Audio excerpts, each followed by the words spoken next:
Welcome to Matt's Automotive Channel. This video will be a little different than most of our videos because we're going to be installing a trailer hitch on the Tesla Model 3. And you're probably asking yourself, why would you want to do that? Well, let me give you a little background and explain. Well, a few years ago I had a Ram truck, and when I had the truck I went ahead and purchased a tow dolly so I could bring home project cars to work on. And then I got the idea that, the truck, it's great, it's a lot of utility, but I wanted something fun to drive. So I ended up selling the truck in favor of the Tesla Model 3. And it's a great car, and it's very fun to drive. However, I lost all the utility of having a truck. Now, after I sold the truck, I had family that had trucks, and so I was able to use their trucks and still bring home project cars. However, family has moved away and I no longer have access to a truck. But I still have this tow dolly on the side of my house that I've been unable to use for about a year or so. So, I don't really want to give up the Model 3. It's a very fun car, very quick. It runs 11.25 miles, very fun. But I don't have the utility. So I decided, let's put a trailer hitch on it. And then maybe I can regain some of that utility. Now I realize putting a trailer hitch on this is not going to replace the truck by any means.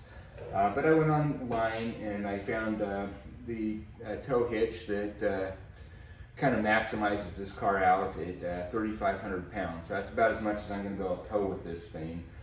So it's also going to limit me as to what project cars I can bring home using this system.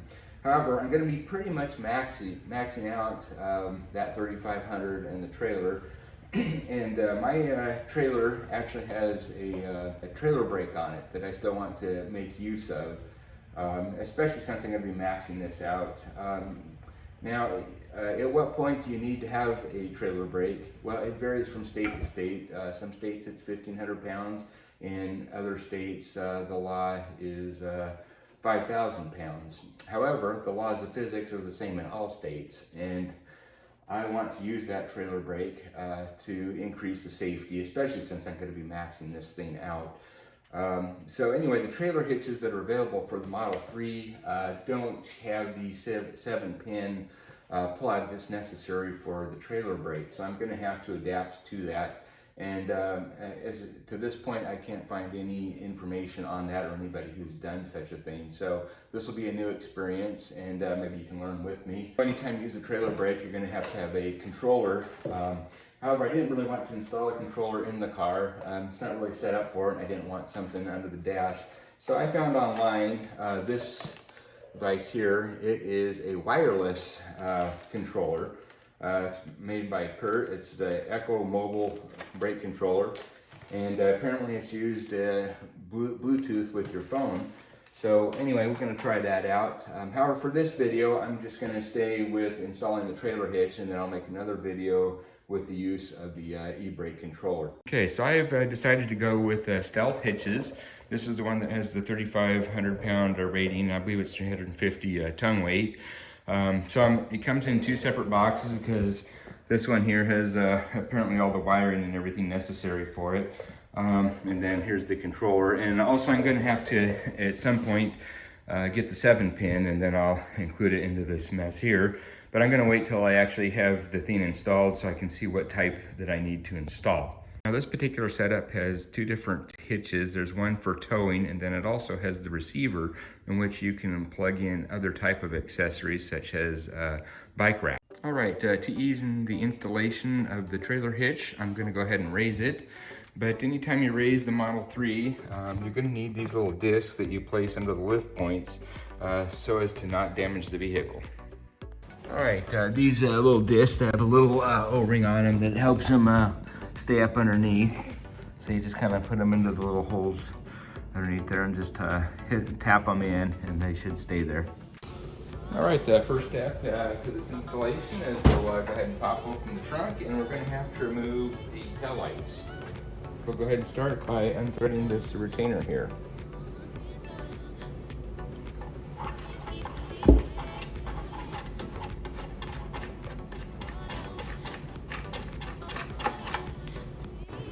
All right, now we got to start peeling back this trunk lining.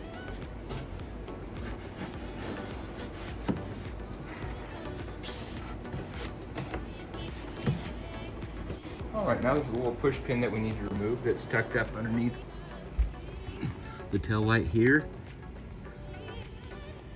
Right there. Okay, and we can use a little flatbed screwdriver here. Pop that out. And then we should just be able to pull it out. Now with the pop pins removed, we should just be able to pop this out. There's another little keeper here. Just pops out. All right, with that out of the way, we can peel this back a bit, and it will reveal two 8mm nuts right there and right there. So we'll go ahead and remove those. Okay, now let's go ahead and remove these 8mm nuts.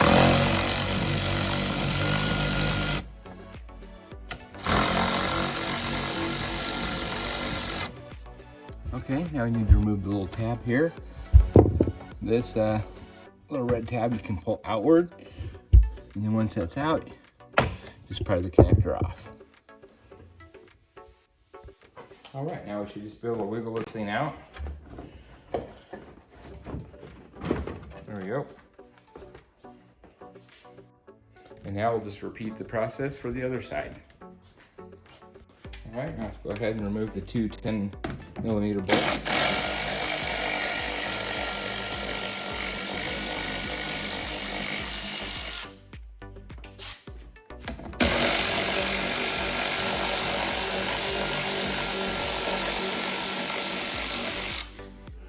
Okay, next we got 3 push pins that we need to pull along the bottom side here. We got one here, one over here, and then one kind of behind the wheel right in here. So we'll go ahead and pull those, and then same thing on the other side. Okay, so let's go ahead and remove these. Let's get here with the pry. And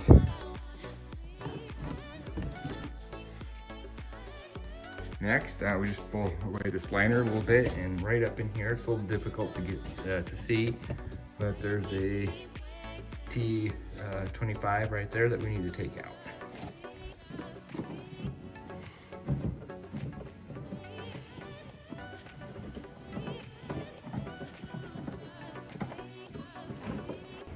Okay, now moving underneath the car, we've got a couple of tabs here that we need to pry out, and underneath is 10mm. So we got 2 of them here. We got another 2 here, one here, another 2 here. All right, forgot to mention one. After you get these 2 loosened here, you drop this down, and you'll see one more 10mm under there that we need to grab. All right, now we can prepare to remove the bumper. But if you only have one set of hands like I do, you need to be a little resourceful and find a way to support this as you pull it off.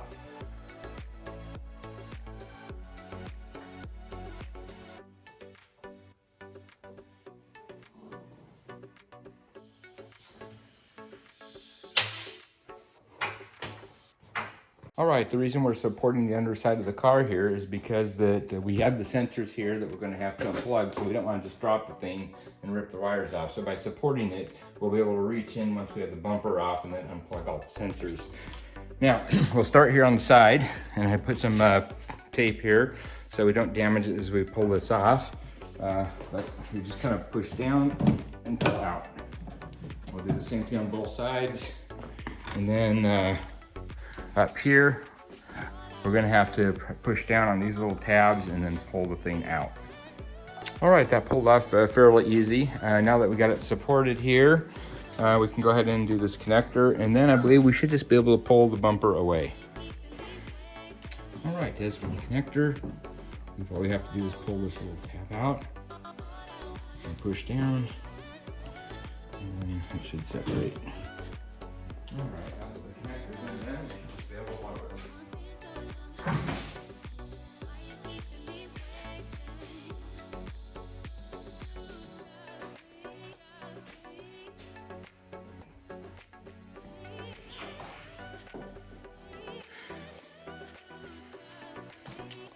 Well, you can see it's just a single connector there, and then there's the wire going to all the sensors. And then we have the back side. All right, our next step is going to be remove this bumper. We're going to use a 15mm deep socket.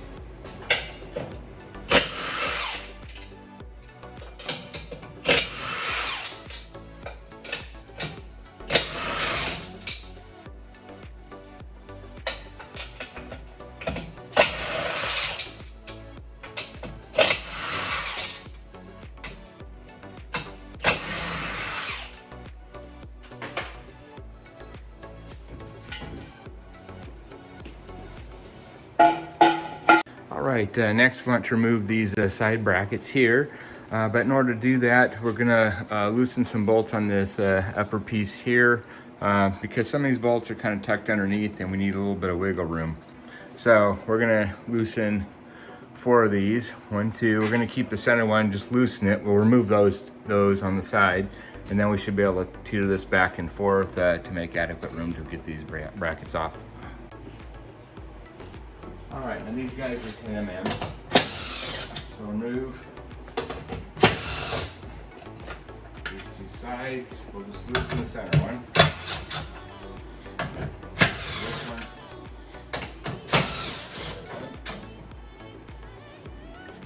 Now that gives us enough room to wiggle this around so we can access these bolts. All right, now these are 15 mm.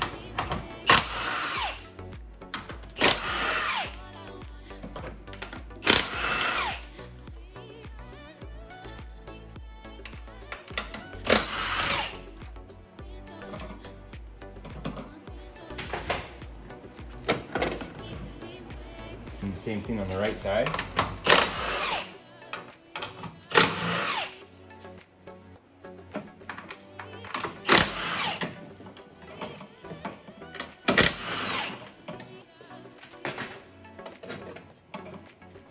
All right, so that's about all we can do as far as tear down. So let's go ahead and turn our attention to what we received in the boxes. It came with 2 separate boxes.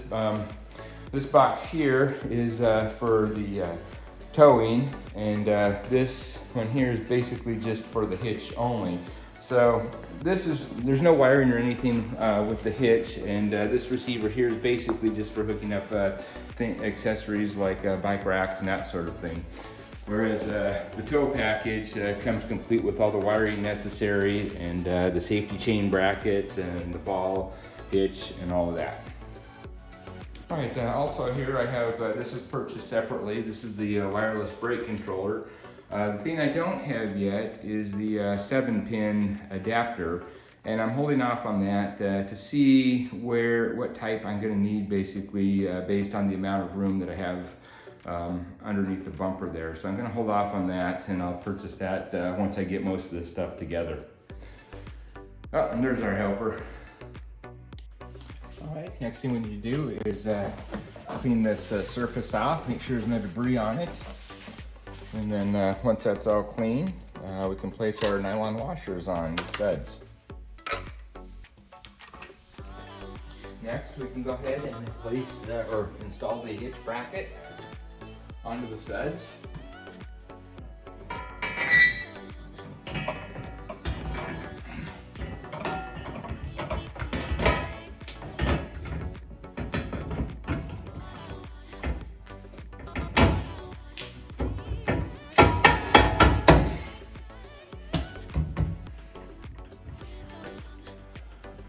And then we'll put on the end nuts.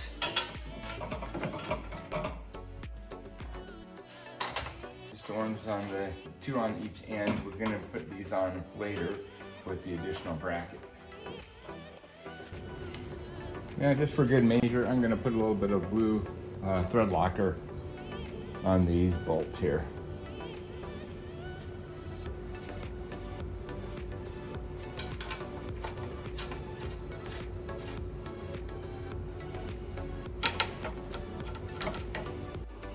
These 4 bolts are going to get torqued down to 45 pound-feet.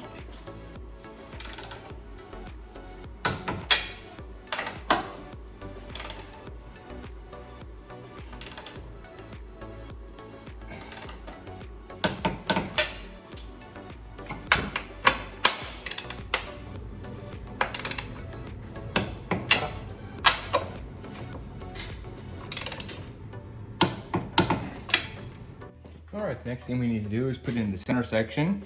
And since we have the towing package, we need the safety chain bracket as well. So slide that on, and the little hole goes towards the back. Okay.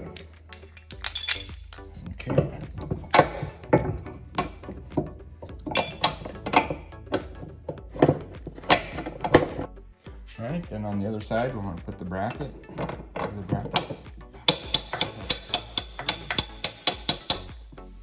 we'll go ahead and secure it with the nylon locking nut.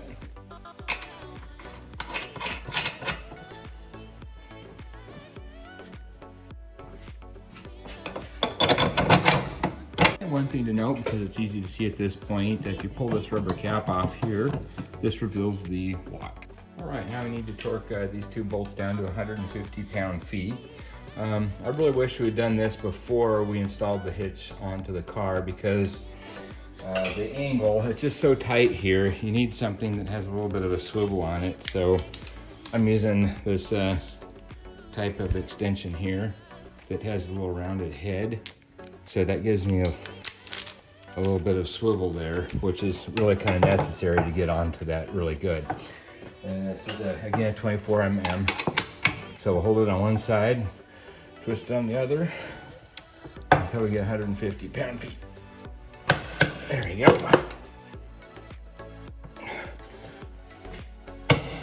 Okay, before I go any further here, I kind of want to show you there's a rubber plug that keeps the dirt and debris out of here.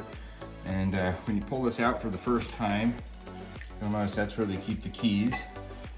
All right, so before I get this all back together, when you can't see it anymore, I'll kind of show you how this works.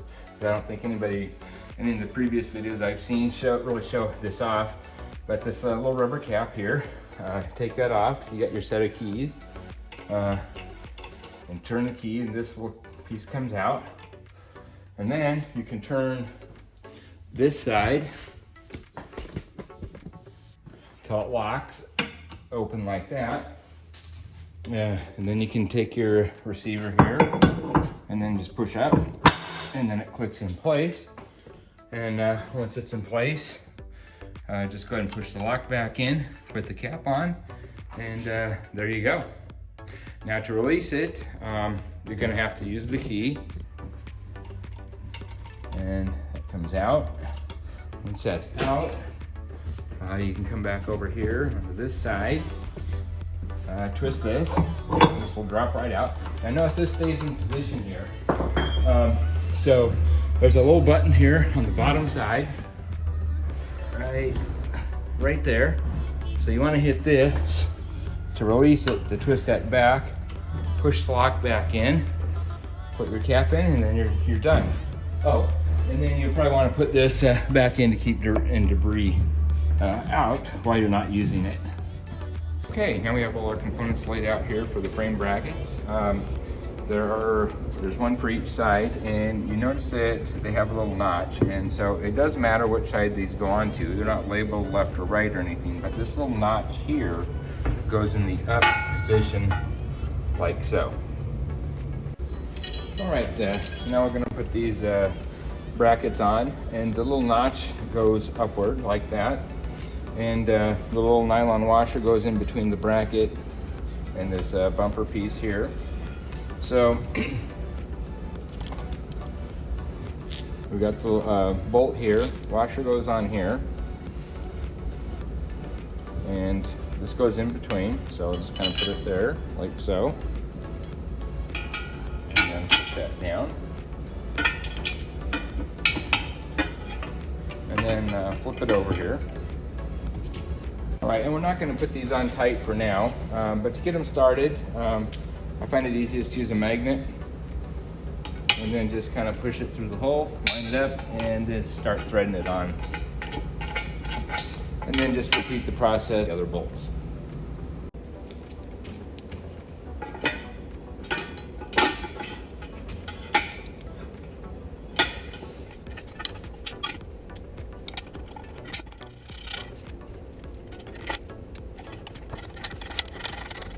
All right, now I've got the frame brackets on here loosely at this point, and we'll leave them that way until we actually have this back on the car. All right, now we can put this metal bumper part back on, and we left these nuts loose so we can get this aligned properly on these studs.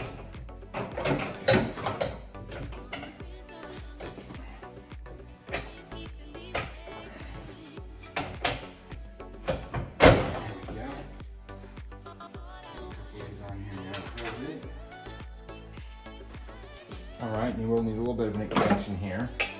And these will get torqued down to 45 pound-feet, just like the other ones did.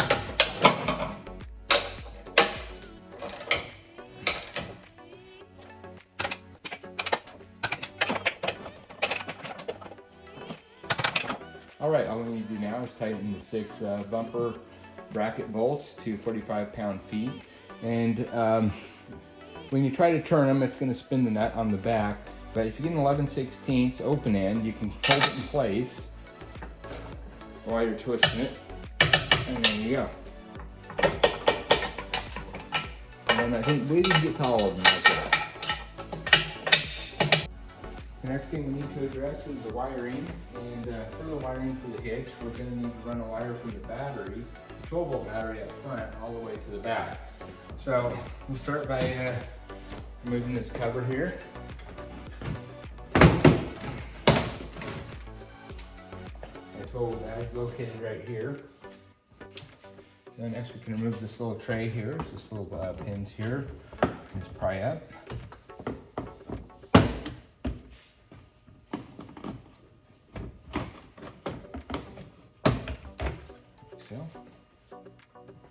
Alright, so Stealth provided this wire that is used to go from the battery all the way to the back, and also along with this fused link here.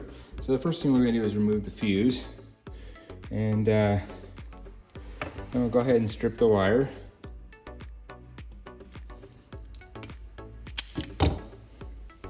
I use some of the sheet shrink, so once we have the crimp on there, we can make this a much tighter, watertight connection.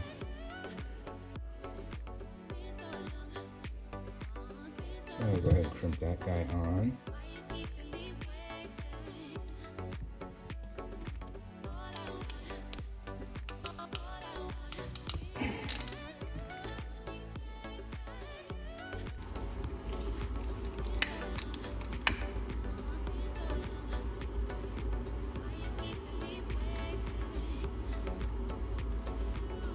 Alright, so we'll go ahead and start here and work our way back.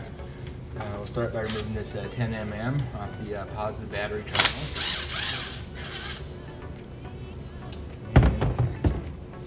And we will place this here. And we tighten it.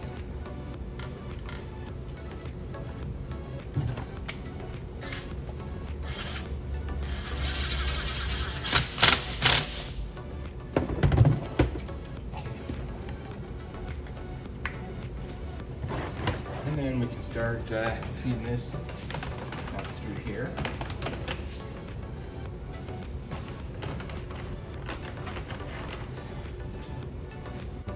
And then to provide strain release, we'll go ahead and zip tie the wire to the main cable here. That way, if we're tugging down here from below, it's not going to pull on this connector here. Alright, to show you where I am now, I found a route down through the passenger side fender well. I used some of this Romex to kind of fish down through there. So basically, it's just right down in here. You'll see that there's a little hole. Let's see if I can display that. It's kind of hard, but right there, there's a little hole that will go out through the passenger side fender well. And I just took some push pins off the inner fender well here, and then you can see that it comes out right here. So I'm gonna put the car back up and pull the other wire through, and then we should be able to run it along this edge all the way to the back. All right, so I'm gonna just take this wire to this Romex, and I'll just fish it on through.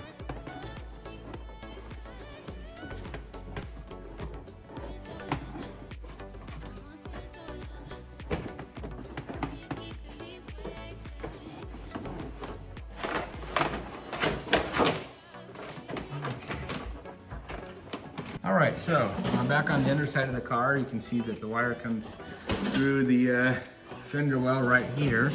And then there's a groove all the way back. And so we're gonna tuck it up underneath that, all the way to the back. On the back side, I went ahead and moved the rear fender liner. And then I brought the wire out right there. And then moved it up along here onto the brake line. Zip tied it there, on over to the tail end of the car, and then back, and then attached to this wiring harness here with some zip ties. and coming out right here. Next, we'll go ahead and install the wiring harness. So we're going to start here by taking this little grommet here and putting a 3/8 inch hole in there.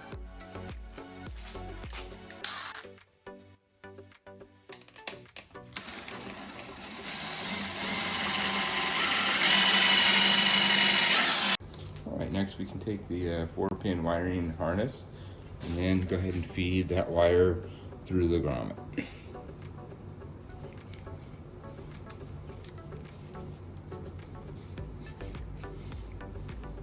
And once that's fed through, we'll go ahead and install the grommet.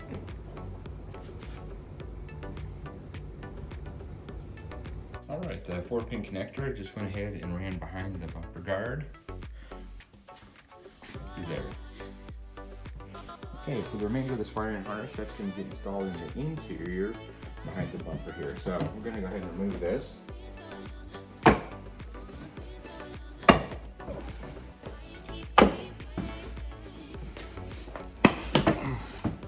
And that just lifts straight out. I just can appreciate that. Alright, now to give us room and access to work and splice the wires, we're going to go ahead and remove these push pins and then pull back this trim here. Alright, now I've removed the pins here, so now we can pull this whole panel out. And now we can go ahead and remove this trim. Now that gives us room to pull this whole trim panel completely out of the way. And you can see down here, there's the hole that we run the wire through. Alright, to show the connections I made, I went ahead and decided to do the interior connections first and then the ones that go to the harness outside. So coming off this module here, over on the right side of the car, or the passenger side, these are the colors that you want. You want the brown going to the yellow, and you want the red going to the green. And then over on this side, on the driver's side, you want the yellow going to the purple. There's also a red wire here, which will not be used. Next, we'll hook up the 4-pin connector to the harness. The wires coming off the 4-pin connector are labeled as to where they go. And then if you look on the module here, it'll tell you as well. So I'm just going to match those up and then hook them up. All right, since space is tight on the inside of the car here, I'm going to hook these up on the outside and then just pull it through. Just make sure that you have your grommet on there before you make these splices.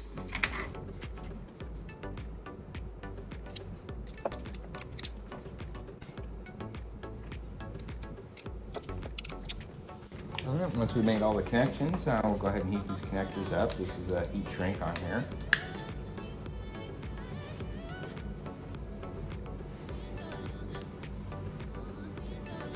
Now we can feed all the wires back in along with the power wire that we ran from the front of the car.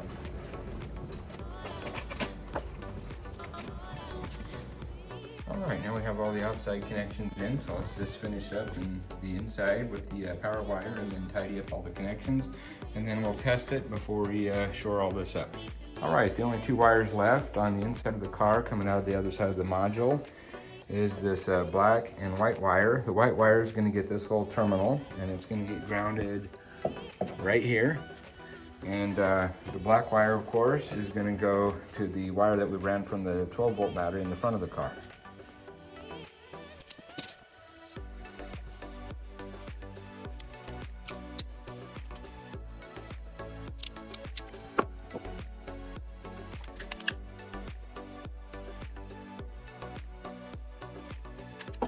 All the connections have been made. The yellow connector that came with the kit didn't stay on very well, so I'm going to put my own connector on here.